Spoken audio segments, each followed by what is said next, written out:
The Philadelphia Folklore Project is an organization that focuses on representing community artists. Program Associate Thomas Owens spoke about their community support artworks program.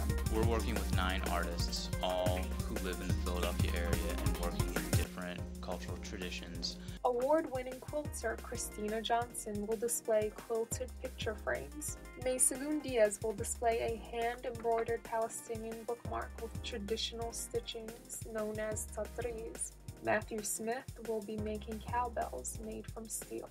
Alma Luz Castro will be making paper-folded dolls. Marta Sanchez will be making cascarones confetti-filled painted eggs. Stephanie Fritz-Gallion will display Ukrainian painted goose eggs that are made in a wax-resistant method. Rashida Bey will display worry dolls made out of wood, cloth, and other scraps.